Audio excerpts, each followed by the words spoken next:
My cousin Amy has twins and has a nasty habit of dumping them onto relatives to babysit for the entire day without any warning or regard for their time. I have a very strained relationship with her, but because my mom's side of the family demands that we all remain close-knit, so I have no choice to tolerate her. When she initially gave birth to them, she teased me that I'll have to take on babysitting duty from now on. I'm no good with kids, so I remarked to her that if I ever have them, I'll train them, not babysit. She brushed me off. The kids now are hella destructive and loud, pulling out stuffing inside furniture, holes inside walls, smashing anything glass and porcelain, screaming louder than a fire alarm. You name it. When it was my first turn to deal with them, I immediately walked with them to the store and grabbed the biggest bag of M&Ms I could find and trained them so that every time they follow my orders and behave, they get one. If they misbehave, I get one. Soon enough, every time the kids were dumped on me, they went with my guidelines and behaved. Whenever I say sit, they sit at the table. When I say stay, they don't leave that spot, etc. 2 days ago there was a party planned with the whole extended family. I know, pandemic. Didn't want to, but mom insisted, and I grabbed the M&Ms since the twins were there.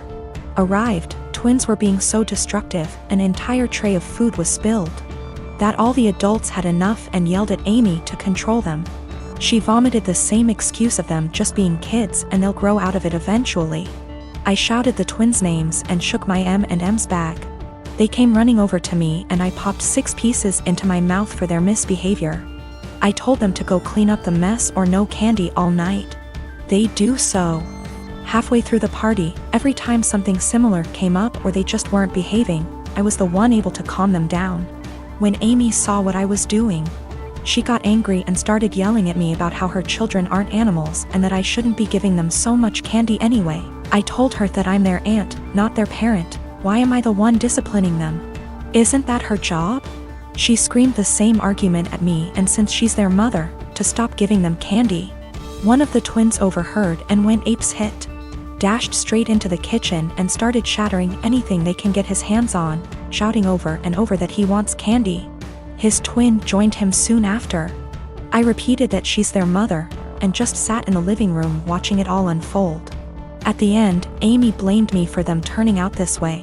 The other relatives she dumped them on, a majority, disagreed, but when I told a friend about the situation, he told me that the training I did can really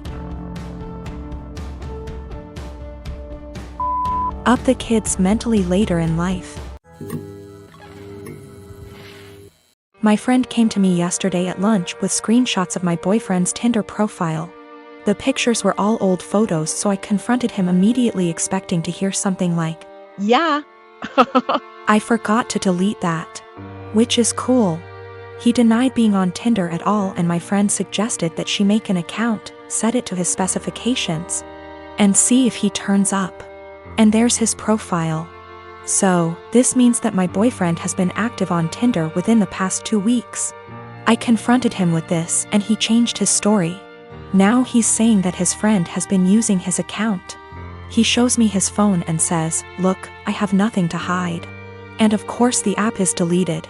So I take his phone, download Tinder, log in with his Facebook and see that he has been active, albeit infrequently. There was one girl that he tried to meet up with back in May when I was out of town. The girl gave him her phone number, and even though he deleted whatever messages they exchanged, I still saw that he had her saved in his contacts. So that's about everything that I know. He either cheated on me or planned on cheating on me while I went out of town, and I'm sure this isn't the only time it's happened. This relationship is pretty much over. He is swearing up and down that it's not true. He doesn't use Tinder and he doesn't know this girl. I'm going crazy with how much he's outright lying. He seems so sincere, but I know what I saw. I can't listen to him deny this one more time. This blew up while I was away. I'm sorry I won't be able to respond to every comment. So I did some stuff that was kind of petty and stupid today. I made a fake Tinder account, matched with my boyfriend. And he starts messaging me and immediately asks me to meet him for a drink. We agree to meet by a fountain in the center of my town, and I pack up all of his stuff in a tote bag, put on a great outfit and went to the fountain.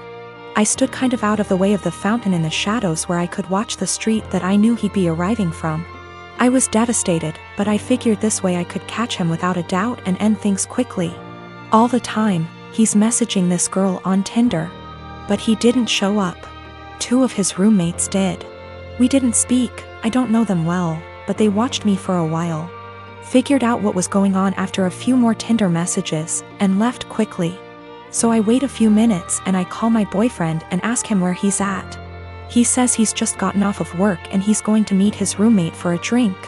I confront him with the fake Tinder profile and he's dumbstruck and furious with his roommate, who he swears up and down is behind all of this.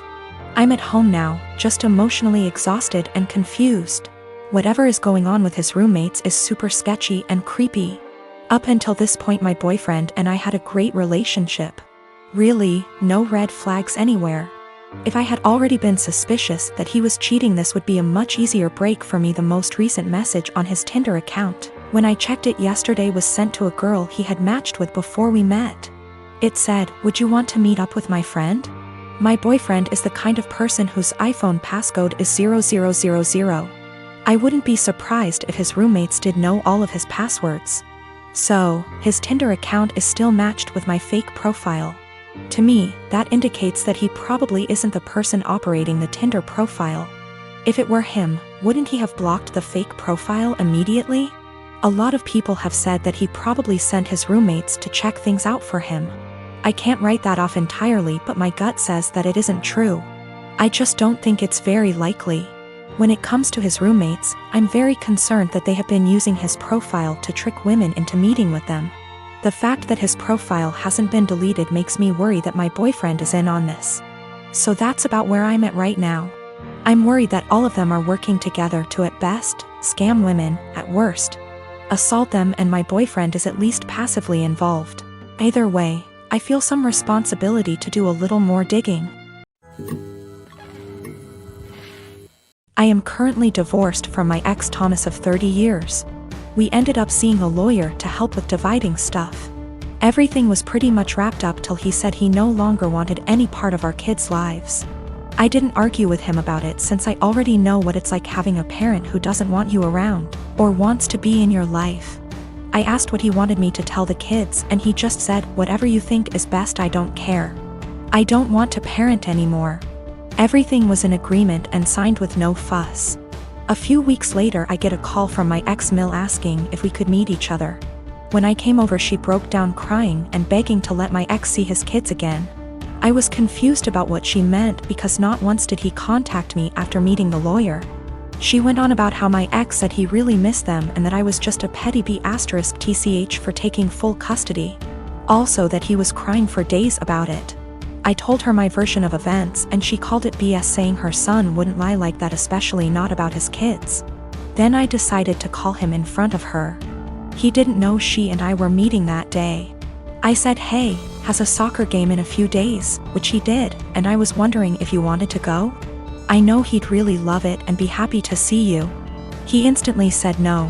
I already said I'm not doing this anymore. I asked, "Well, how do you think this is going to affect Denise, his mom?" She is over the moon about them. He just said she loves me more than the kids, so I doubt this will be an issue for her. After a bit more talking we finally hung up. Ex-Mill was straight-faced and nodded at everything that just happened. She asked me to leave and said we would be in touch. Later that day I got a call from my ex saying how it's my fault he was kicked out of his mom's house, and possibly will be taken off her will. Also that none of his family members will talk to him because of what ex-Mill heard. He threw a lot of insults at me before I hung up, and now him and his mates keep calling and texting me. My friend is saying I shouldn't have said anything in the first place and I ruined his life. Yes, I plan to let Denise see the kids because I know she just wants to give them the world along with the rest of his family. I am a 45 years old woman. My husband and I have a 15-aunt daughter Kate and a 9-year-old son Sam. My husband has a brother and a 40-year-old sister, Eva. Eva and her husband James have a daughter, Allegra. She is also 15 years old. Kate and Allegra have always been compared in the family. From the time they were born, it seemed to be a competition of who would walk first, talk first, do more, achieve more. And Allegra was always first.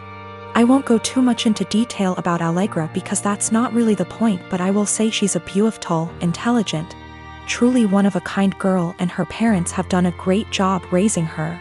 My in-laws fell in love with her and think she hung the moon. This bothered me and made me sad for Kate, but I let it go for the most part.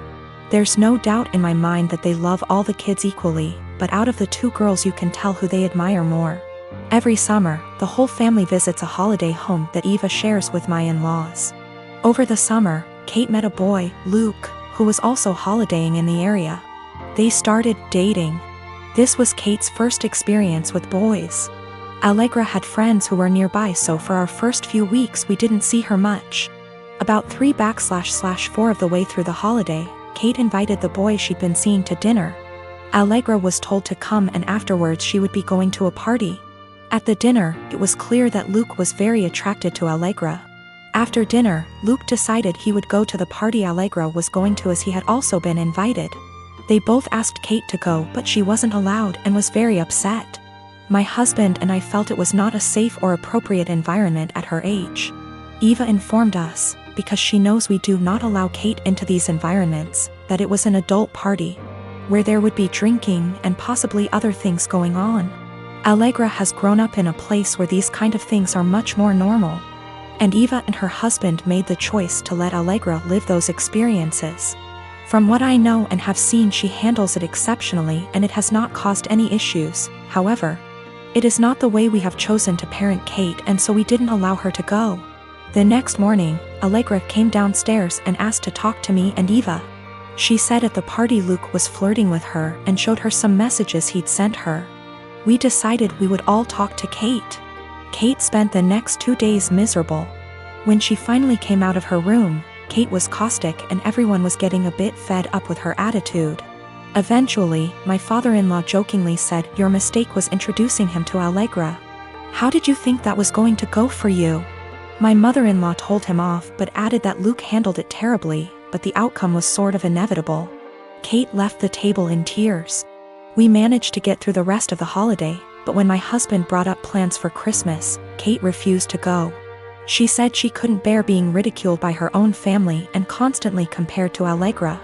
After seeing how much this was affecting her, I spoke to my husband and said we shouldn't go. He argued that it would be wrong to let Kate take away time with family just because of a boy.